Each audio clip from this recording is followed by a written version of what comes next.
Good morning, good morning, good morning. This is the Road Book Club, and I'm Joel. Just getting this day started.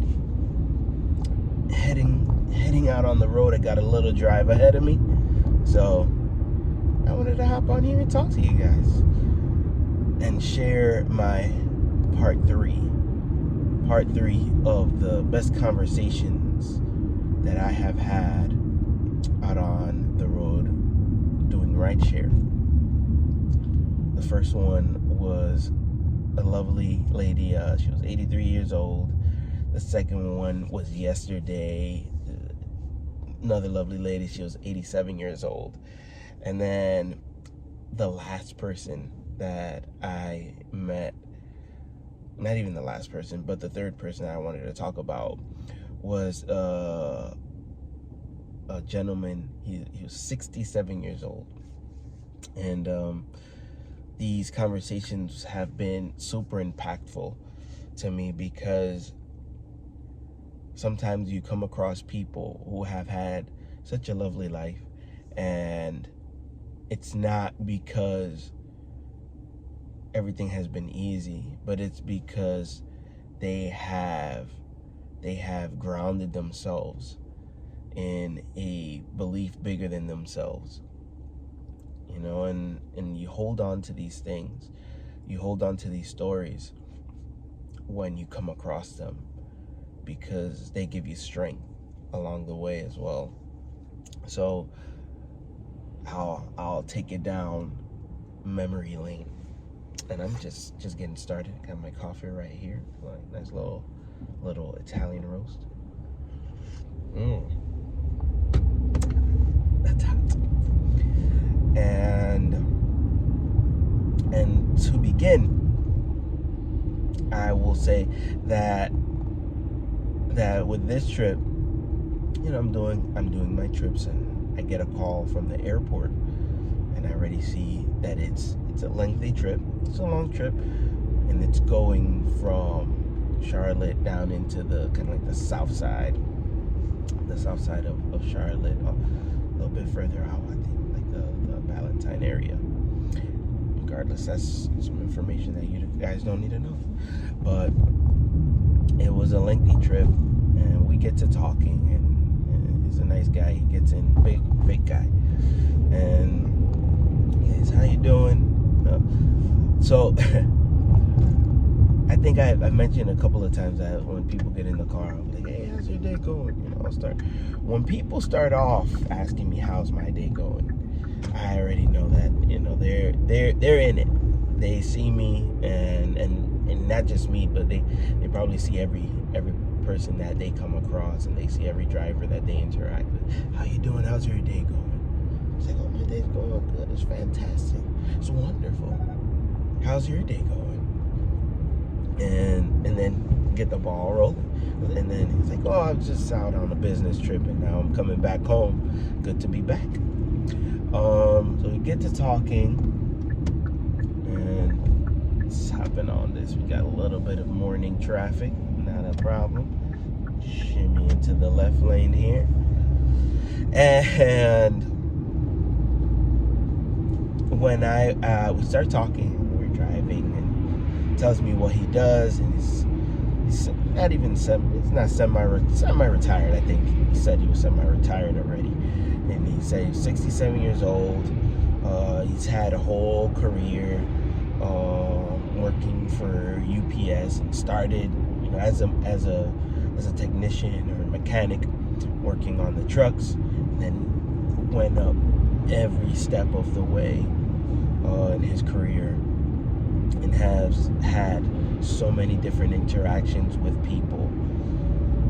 And now, like, he's in a role where he wants to be. So the reason why this conversation was super impactful was because it's like you see this story of a person who wasn't afraid of just jumping in. He started as a mechanic and did his work and showed up every day. And then when that next step came, like he continued doing the work and continued showing up and getting the experience.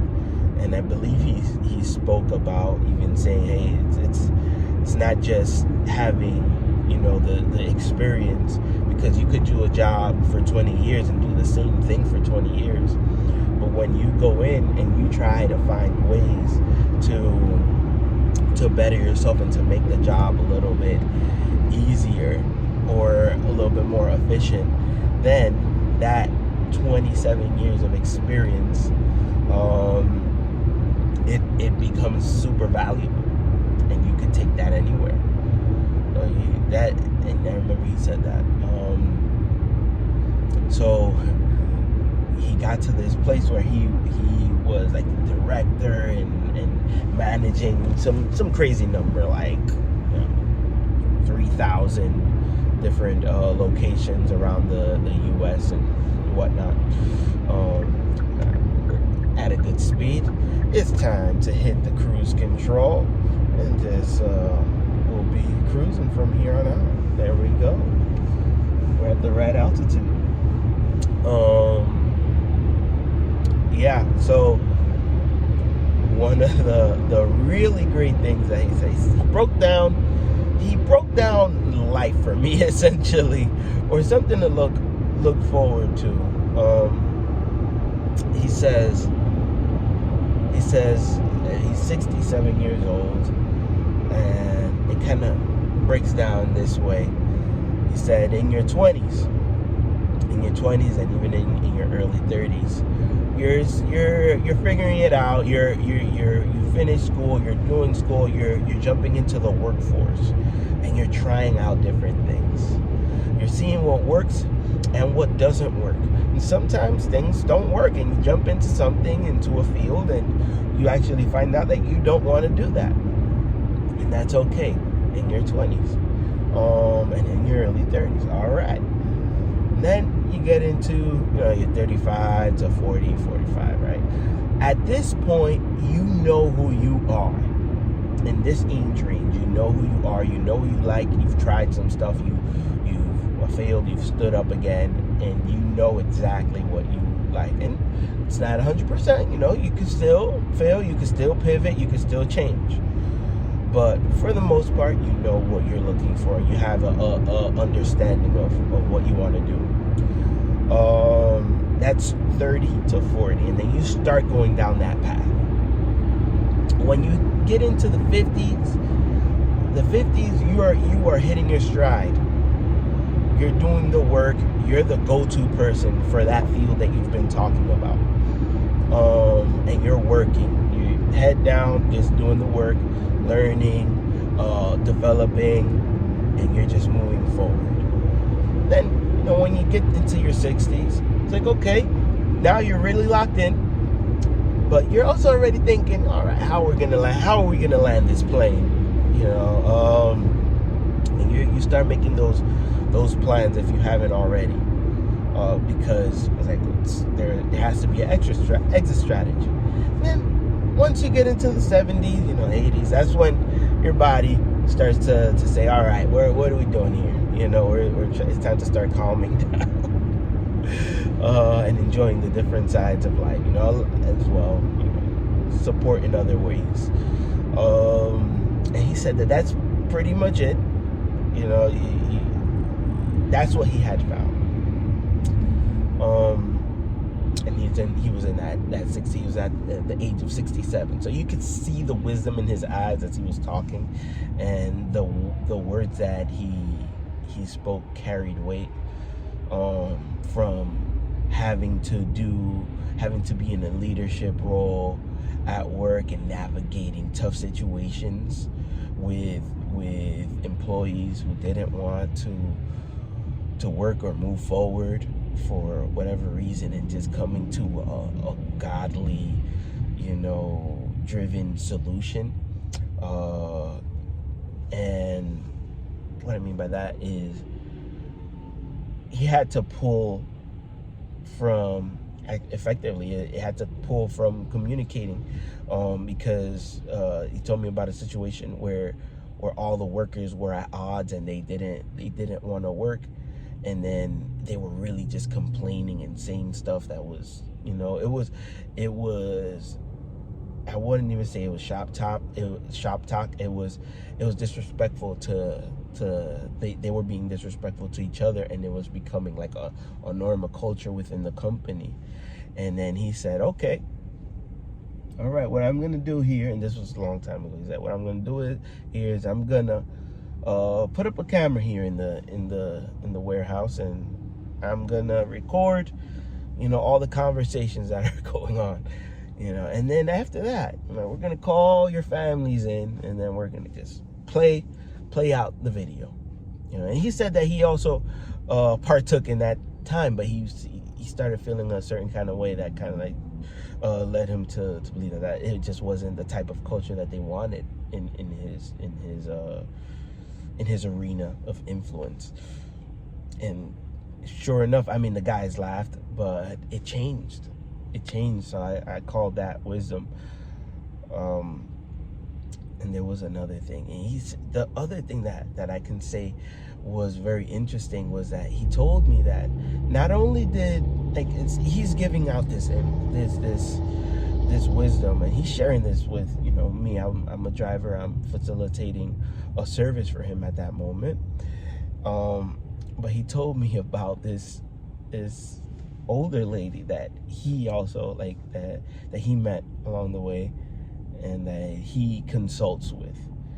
She's super sweet, old school, and she was because I was telling him about my experience with the 83-year-old. He was like, oh yeah, I met somebody like that.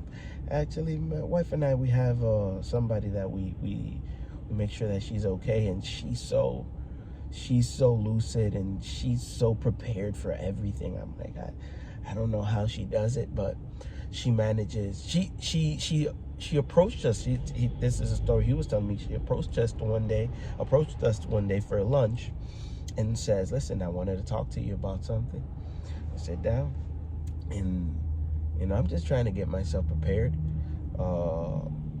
because it's like life does happen, and I wanted to ask you for something very serious, and I need you to say yes. That's what she told him. He's like, I need you to say yes.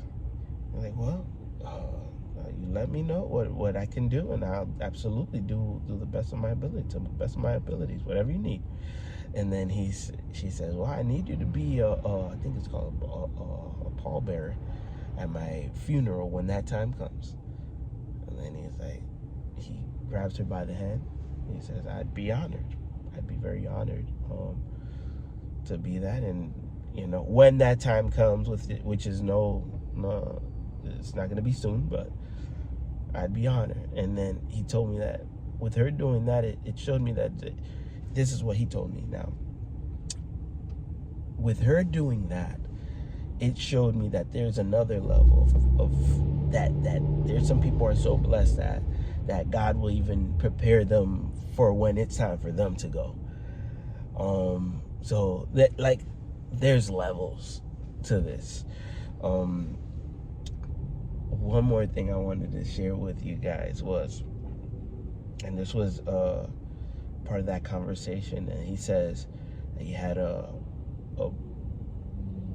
son-in-law, that he has his son-in-law is a really successful stockbroker, and just kind of like climbing up the chain in the finance world, and beautiful houses, done well for themselves.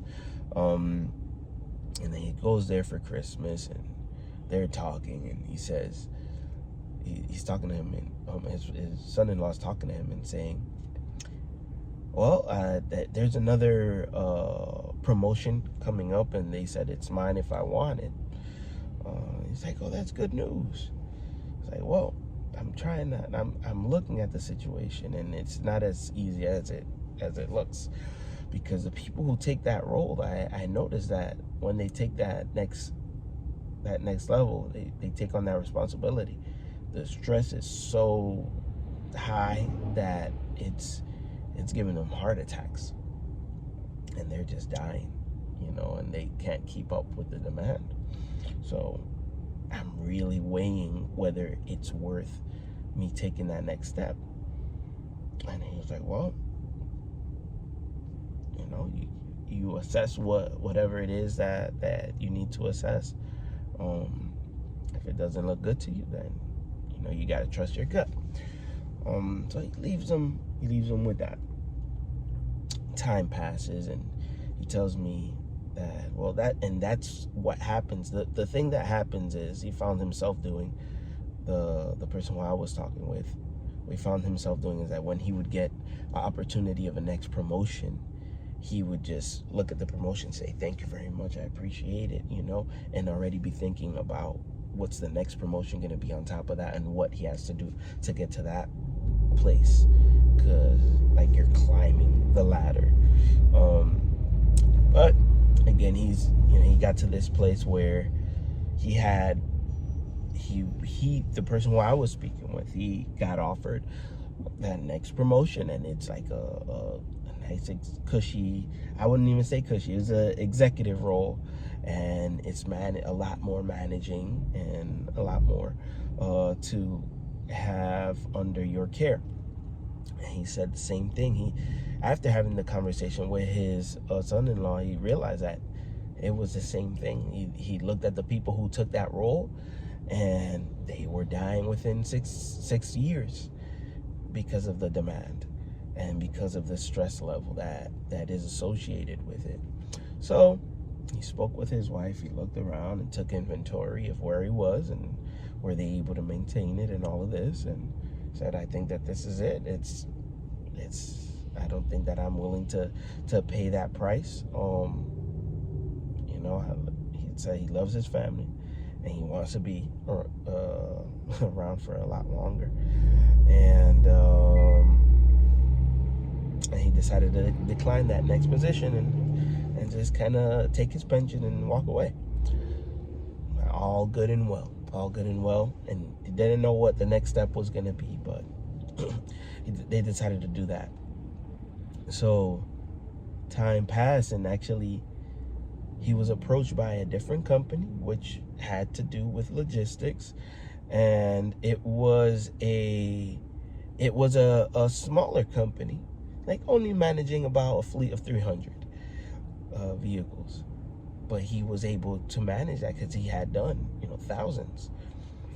And the other thing that he really wanted to do is he wanted to step into a mentoring role and in teaching the younger generation, that next generation, what are the steps that they need to take, you know, as they're climbing and as they're trying to develop themselves. So, and that was where his heart was the whole time.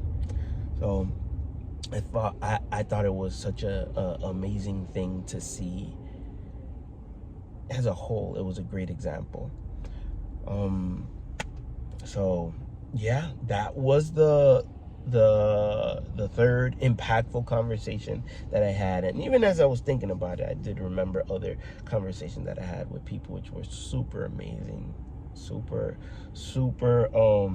inspirational, and I carry them right here because they do shape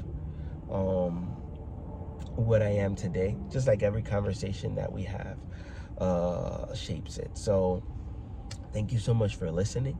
I hope this has been valuable and that I was able to share this story with you, and now you can take it wherever you go. It's yours now. I'm sharing it. All right, you guys, we're gonna be back to our regular scheduled programming tomorrow with the Super Communicators book, where we're gonna be talking about conflicts and talking through conflicts in a very, very, very cool way. All right, great chatting with you guys. Have a great day. Drive safely, and we'll talk soon. I'm getting to my destination over here. All right, bye.